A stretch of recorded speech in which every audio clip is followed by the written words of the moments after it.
ആദിത്തമ്പുരാനെ കിട്ടി കിട്ടി ആദിത്തമ്പുരാനെ. ഇത് ശരിക്കും പറയാൻ നടന്ന സംഭവമാണ്. നമുക്ക് ഇരുന്ന് സംസാരിക്കാം.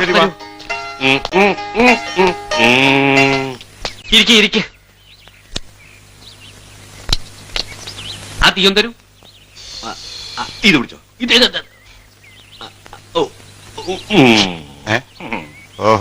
മലയാളികൾക്ക് മാത്രം നടത്താൻ പറ്റുന്ന സംഭവങ്ങൾ ആണോ?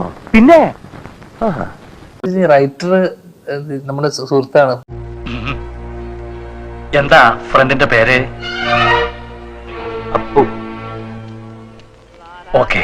പുള്ളിയുടെ ജീവിതത്തിൽ ശരിക്കും പുള്ളിയുടെ ലൈഫിൽ സംഭവിച്ച കാര്യമാണ്. ഞാൻ അങ്ങനെ പറഞ്ഞിട്ടില്ല.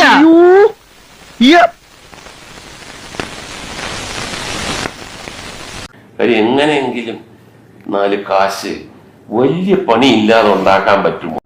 അത് തനിക്കെങ്ങനെ അറിയാം? താനാരാ? എന്റെ ക്ലോസ് ഫ്രണ്ടാണ്. ഞാൻ എല്ലാ കാര്യവും ഇയാളായിട്ട് ഡിസ്കസ് ചെയ്യായിരുന്നു. അത് നടക്കാതായപ്പോ പുള്ളിക്ക് മനസ്സിലായി അതിനേക്കാളും നല്ല പരിപാടി സിനിമയാണെന്ന് മനസ്സിലായി.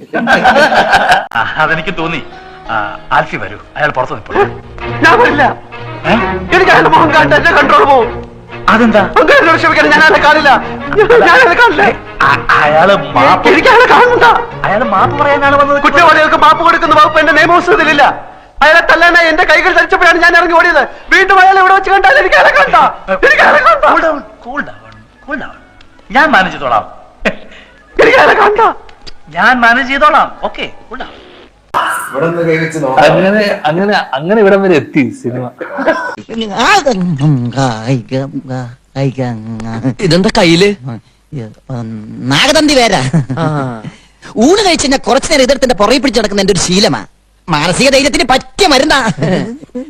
അവിടെ എന്തായാലും പോയി. ഇനിയിപ്പോ ഇവിടെ നോക്കാം. ഒരുമാതിരി പല തന്തയ്ക്ക് പറഞ്ഞ പരിപാടി എന്റെ അടുത്ത് കാണിക്കരുത്.